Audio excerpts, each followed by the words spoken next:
నాగబాబు గారు ఒక shocking comment చేశారు. ఏందంటే అది వైసీపీ అనే పేరు మెన్షన్ చేయకుండా ఒక పార్టీ ప్రతి ఒక్క నియోజకవర్గానికి 10 కోట్లు ఖర్చు పెడుతుంది ఒక విధ్వంసకాండ సృష్టించడానికి అని చెప్తున్నారు. సో ఎవరిని ఉద్దేశించి ఏ పార్టీని ఉద్దేశించి నాగబాబు అని అని ఉంటాడంటారు? ఉన్న పార్టీ ఒకటే కదా మనకి. వైఎస్ఆర్సీపీ ఉంది. ఏముంది, కాంగ్రెస్ పార్టీకి ఇంకా జవసత్వాలు పుంజుకోలేదు. ఉంటుందో ఊడిపోతుందో తెలియదు. మరి జనసేన ఉన్న 2 పార్టీలు కలిసి 3 పార్టీలు కలిసి ఉన్నాయి. కూటమి అంటే 3 కదా, బీజేపీ, జనసేన, తెలుగుదేశం. మరి ఎవరు ఖర్చు పెట్టుంటారు? ఇక్కడ జగన్మోహన్ రెడ్డి ఖర్చు పెట్టి ఉంటాడు. ఎందుకు అలాగ అనుకునే అవకాశం ఉంటుందంటే విధ్వంసకాండ ఆయన బెండతో పెట్టిన విద్య. చిన్నప్పటి నుంచి కూడా విధ్వంసకాండ సృష్టించిన వాడిని, తండ్రిని సైతం కొట్టగలిగిన వాడు, తల్లిని సైతం తిట్టగలిగిన వాడు, చెల్లెల్ని సైతం మళ్ళీ గోడకేసి తల బాదినవాడు. అన్నీ కూడా జగన్మోహన్ రెడ్డి గారి. చెల్లిని గోడకేసి తల బాదాడా? గోడకేసి తల గుద్దాడన్నమాట. శర్మిలని. ఆ విషయం స్వయంగా శర్మిలే చెప్పింది మాట. ఎప్పుడు సార్ అది జరిగింది? అప్పుడు ఆస్తులు గొడవ వచ్చినప్పుడు నీకేం పరపతి లేదు, పెళ్లి చేసి పంపించావు, నీకు ఎలా తగ్గుతుంది ఆస్తి అని చెప్పి అక్కడ ఆస్తులు గొడవ నుంచే కదా ఇలా సెపరేట్ అయిపోవాల్సి వచ్చింది. అప్పుడు ఆవిడ చెప్పింది, నీ లేకపోతే నువ్వు ఎక్కడున్నావు, నేనే కదా నీకు ప్రాణం పోసాను, నేనే కదా పిచ్చిదానిలా తిరిగాను, ఎందుకోసం తిరిగాను, నా కోసం తిరిగాను అని ఆవిడేదో అనవలసిన మాటలు అన్నది. ఇక్కడ జగన్మోహన్ రెడ్డి తాలూకు ఆయన పార్టీలో ఉన్న వాళ్ళందరూ కూడా ఇట్లాంటి ఫ్యాక్షనిస్టులే. అక్కడి నుంచి రండి, శ్రీకాకుళం నుంచి రండి. తమ్మినేని సీతారాం దోపిడీదారుడు మాట, దోచుకున్నాడు. తర్వాత ధర్మాన ప్రసాదరావు ఆయన ముడుపురాని తీసుకున్నాడు. తర్వాత బొత్స సత్యనారాయణ ఎంత కావాలో అంత తీసుకున్నాడు. ఇంచుమించు బాగా మంచి సౌండ్ పార్టీ అయిపోయాడు అనమాట. 1000 కోట్లే ఉన్నాయి వాళ్ళకి. బొత్స సత్యనారాయణకి అది మొత్తం విజయనగరం జిల్లా అంతా కనుసంలో ఉండేదండి. ఆగమంటే ఆగిపోయేది అన్నమాట. ఆయన తాలూకు మేనల్లుడు సీను ఉన్నాడు, సీను అని ఉన్నాడన్నమాట. ఆ కోడికత్తి కేసులో ఆ సీనే చేసినట్టుగా ఒక అభియోగం కూడా వచ్చింది. ఆ నిజాలు పూర్తి చేస్తాడు. కానీ సీన్ చేసే దందా ఏంటంటే ఏదైనా రియల్ ఎస్టేట్ పీపుల్ నుంచి కానీ పెద్ద పెద్ద వ్యాపార సంస్థల దగ్గర నుంచి కానీ ఒక 30% నెలకి ఇచ్చేయాలన్నమాట. అవే చాలు కొన్ని వేలు కొన్ని లక్షలు అయిపోతాయి అన్నమాట. ఇకపోయినట్టు గుడివాడ అమర్నాథ్ తీసుకోండి, అవంతి శ్రీనివాస్ తీసుకోండి, తక్కువలు కాదు. వీళ్ళందరికీ 1000 ఎకరాలు ఉన్నాయన్నమాట. అవంతి శ్రీనివాస్, గుడివాడ అమర్నాథ్ అవైతే మాటలే అనుకున్నాం, కానీ గుడివాడ అమర్నాథ్ చిమ్మ చీకట్లో ఉంటూనే బాగా సరిపెట్టుకున్నాడు. ఇలా చెప్పుకుంటూ పోయినట్టు అక్కడ ద్వారంపూడి చంద్రశేఖరు, మొన్న ఆయన మన సివిల్ సప్లైస్ మినిస్టరు ఎవరు మనోహర్ వెళ్ళి మొత్తం ఆయన దందా ఆయన అంటే ఫేక్ బిజినెస్, తర్వాత ఏమో ఆయన చేసిన మాఫియా కానీ ఇవన్నీ ల్యాండ్ మాఫియా, ఆయన మీద ఉన్నటువంటి దాడి కేసులు ఇవన్నీ బయట పెట్టాడు అన్నమాట. ఆర్డర్లో వస్తాయి. ఇలా చూసుకుని గుడివాడ అమర్నాథ్ చూసుకోండి. ఎవరు కూడా ఒక నిజాయితీగా పనిచేసిన వ్యక్తి ఎవరు కనబడలేదు ఇక్కడ. అందరూ ఏదో విధంగా ఫ్యాక్షన్ బ్యాక్గ్రౌండ్తోనే ఉన్నారన్నమాట. అంటే ఒకటి, నాగబాబు గారు ఒక పార్టీ పేరని చెప్పలేదు. సో అంటే మీరు తెలుగుదేశం అనుకోవచ్చు కదా, ఎంత కూటమి అయితే మాత్రం లోపల ఎన్ని గొడవలు ఉంటాయో. ఎలాగుంటుందండి తెలుగుదేశం అంటే? అంత తొందరగా తెలుగుదేశానికి జనసేన పార్టీకి మధ్య డిఫరెన్స్ వచ్చినప్పుడు కూడా ఇంత తొందరగా రాదు. పవన్ కళ్యాణ్ అంత అమాయకుడు కాదు. పవన్ కళ్యాణ్ ఏంటంటే ఎక్కడో చిక్కుముడి పెడతాడు, ఆ చిక్కుముడి చేయించుకోలేక తెలుగుదేశం దూరం అవుతుంది. ఈరోజు చెప్తున్నాను, మీరు వినండి. పవన్ కళ్యాణ్ ఆదిలోనే హంసపాదు చేయడు. కొంత will wait for some time. కంప్లీట్గా విషయాలన్నీ తెలుసుకున్న తర్వాత డెఫినెట్గా తెలుగుదేశం జనసేన విడిపోకున్నట్టు 5 ఏళ్లలో నెక్స్ట్ ఎవరితో పోటీ చేస్తారు?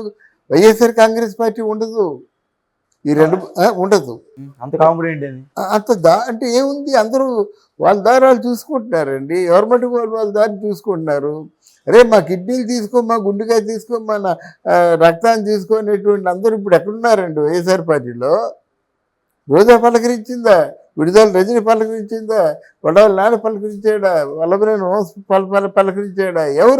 ఎవరున్నారు చెప్పండి?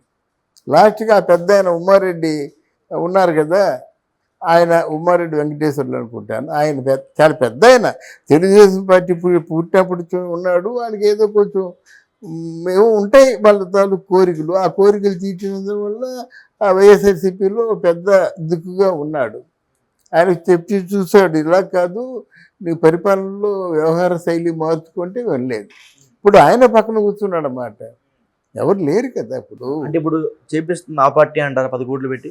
ఇది 10 కోట్లు కాదు, ఆ పార్టీలో వాళ్ళు కానీ ఇప్పుడు పవన్ కళ్యాణ్ని గురి పెట్టినట్టయితే 10 కోట్లు కాదు, 1000 కోట్లు ఇస్తాడు సూపర్. పవన్ కళ్యాణ్ కాదు, ఒక్కొక్క పార్టీ అదే నాగబాబు ఏంటంటే ఒక పార్టీని మెన్షన్ చేయకుండా ఒక్కొక్క నియోజకవర్గంలో 10 కోట్లు ఖర్చు పెట్టి ఆ నియోజకవర్గం మొత్తాన్ని పార్టీ విధ్వంసకాండ సృష్టిస్తుంది. అవునండి, విధ్వంసకాండ సృష్టిస్తుందని నాగబాబు చెప్పడం కాదు, జగన్మోహన్ రెడ్డి అలాగే చెప్తున్నాడు కదా.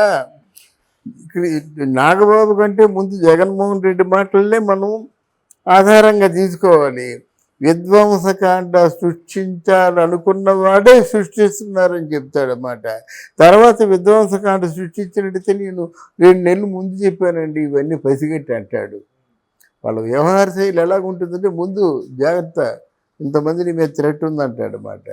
చెప్పినప్పుడు ఏమంటాడు, నేను మొదటి నుంచి చెప్తేనేమో నన్ను ఈ థ్రెట్ ఉందని చెప్పేసి వాడు పట్టించుకున్నాడు పోయినట్టమాట. ఇది ఒక చతురత, అంతేగాని నాగబాబు చెప్పింది వైఎస్ఆర్సీపీ మీదే జగన్మోహన్ రెడ్డి దృష్టిలో పెట్టుకుని చెప్పాడు.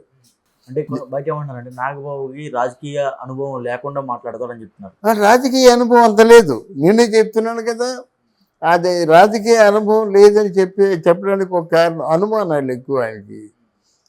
కనిపిస్తే మాట్లాడతాను కూడా. అనుమానాలు ఏంటంటే ఎలక్షన్ జరుగుతున్నప్పుడు కొంతమందిని ఓట్లు వేయించకుండా వైసీపీ పార్టీ వాళ్ళు తీసుకెళ్ళి ఇక్కడ మార్కు ఉంటుంది కదా, ఆ మార్కులు పెట్టేసి ఓట్లకి అనర్హులు అయిపోయేలా చేస్తున్నారని చెప్పింది ఆయనే. అంటే అది తన ఊహ. అది నిజానికి అలా జరిగితే ఎంత శాతం ఓట్లు ఎలాగ వస్తాయి, వీళ్ళు గజ్జలా ఇస్తారు, అది జరగలేదు. కానీ జరిగినట్టుగా మాట్లాడాడు. అంటే కన్ఫర్మేషన్ లేకుండా మాట్లాడకూడదు కదా. అంటే ఊహ మాట ఇలా చేయగలిగినట్టయితే వాళ్ళు పూర్తిగా అనర్హులు అవుతారు అనే ఆలోచనతో చేయించారు.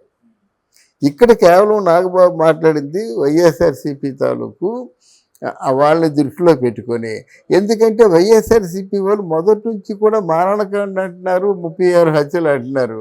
జరిగిన హత్య ఒకటైతే 36 చూపిస్తున్నారు. అక్కడ నేషనల్ మీడియా అడిగినట్టయితే తెల్లమొహం వేశారన్నమాట. నెక్స్ట్ వైఎస్ఆర్ ఎక్కువ కాలం ఉన్నాడు, మహా కష్టమైతే 1-2 నెలలు తప్ప. డెఫినెట్గా పార్టీ క్లోజ్ చేసుకోవాలి, నడిపించిన వాళ్ళు ఎవరు లేరు. ఇప్పుడు కేసు మళ్ళీ సిబిసిఐడికి ఈడీకి జస్ట్ న్యూస్ ఒక అరగంట ముందు చూసాం, అప్పగించమని చెప్పారు. ఇప్పుడు అప్పగించడం ఏమైంది, అంతా కొట్టిన పిండి. కానీ వాళ్ళు ఏం చేస్తారంటే అదంతా ఫైన్లో చెప్పిందండి, ఒకసారి మీ తుది నిర్ణయం తీసుకోవడమే చెప్తారన్నమాట. ఇప్పుడు ఈ కసి మీద ఉన్నాడు, ఈ కోపం మీద ఉన్నాడు ఎవరు, మోదీ గారు నమిస్తానా వేసేయండి అంటారన్నమాట. అంతే అప్పుడు చూసుకుందాం. ఇప్పుడు జగన్మోహన్ రెడ్డి కంటే చంద్రబాబు నాయుడు మంచి వ్యవహారత కదా. ఆయన నెక్స్ట్ ఆయన ఢిల్లీలోనే కూర్చుంటాడు. అందుకే మోడీ పరిపాలన స్టేబుల్ అయినంత వరకు జగన్మోహన్ రెడ్డి అంటే అంటే బాధ్యతలు నిర్వహించవలసి ఉంటుంది అన్నమాట. ఎందుకంటే రాజకీయంలో నడిపించడం అంటే దానికి కొంచెం ప్రావీణ్యత కావాలి, అందరూ నడిపించలేరు. ఆ ప్రావీణ్యత ఎన్డీఏ కూటమి మొదట్లో ఉన్నప్పుడు ఈయనే కన్వీనర్గా ఉండేవాడు అన్నమాట. ఆ అనుభవంతో మోడీని గట్టెక్కించగలడు. ఆ నమ్మకంతోనే మన ఆంధ్రదేశానికి స్పెషల్ ప్యాకేజీ అన్నమాట అది.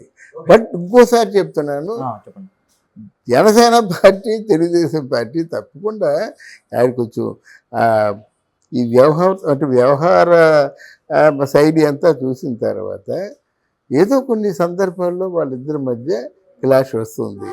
అంటే పవన్ కళ్యాణ్ని పంపించేయాలంటే చంద్రబాబు నాయుడు ఎలా అంటాడంటే అవసరం తీరగానే పంపించేవాడు. కానీ ఎలా కాదు, ప్రాణం పోసిన కృతజ్ఞత ఒకటి ఉంది ఆయన దగ్గర. ఓకే, ఎన్నోసార్లు చెప్పాడు కూడా, నాకు ప్రాణం పోసాడు, నా జీవం పోసాడు అని చెప్పేసి కనుక. బట్ మరి రాజకీయాలు తప్పవు, ఎంత ప్రాణం పోసున్నా సరే రాజకీయాలు తప్పవు కదా. మహాత్మా గాంధీని అందరూ గౌరవించేవాళ్ళు, సుభాష్ చంద్రబోస్ కూడా గౌరవించేవాడు. ఆయన మాట చెప్పాడు, అంటే ఈ సందర్భం వచ్చింది కనుక చెప్తున్నాను అనమాట. ఏం చెప్పాడంటే మహాత్మా గాంధీ, ఆ పట్టాభి సీతారామయ్య అనే ఒక వ్యక్తి ఉండేవాడు. అఖిల భారత కాంగ్రెస్ పార్టీకి ఆయన అధ్యక్షుడిగా పెట్టుకున్నారు. మరి మహాత్మా గాంధీ అంటే సుభాష్ చంద్రబోస్ కూడా గౌరవం ఉంది.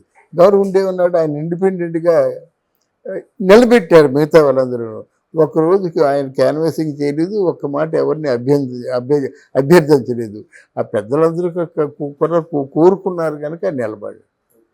అయితే గాంధీ గారు ఎంత రికమెండ్ చేశారంటే, if you vote to Pattabhiramayya that will comes to me అని చెప్పాడు మాట. మీ పట్టాభిరామయ్యకి ఓటేసినట్టయితే అది నాకు చేరుతుంది అన్నాడు. అంత గట్టి పోటీ జరిగినప్పుడు పట్టాభిరామయ్యకి డిపాజిట్లు కూడా రాలేదు. సుభాష్ చంద్రబోస్ని అఖండ మెజార్టీతో గెలిచారు. గెలిచినట్టయితే అప్పుడు Mahatma Gandhi no you are not Bose, you are Netaji అన్నాడు అన్నమాట. అంటే ఈ రాజకీయాలు ఎంత స్వచ్ఛందంగా ఎంత పవిత్రంగా ఉండేయో చెప్పడం కోసం చెప్తున్నాను అనమాట. అంటే మహాత్మా అంటే ప్రేమ అయినప్పుడు కూడా రాజకీయ విషయానికి వచ్చినట్టయితే పోటీ. మళ్ళీ మళ్ళీ ఆయన ఎవరైనా ఓడించినట్టయితే వాళ్ళతో మాట్లాడరు. అలా కాదు, no you are not Bose, you are Netaji. Okay. అది అలా ఉంటాయి కనుక ఇద్దరు ఆ విధంగా ప్రేమగా ఉండొచ్చు, ప్రతిపక్షాలు కావచ్చు,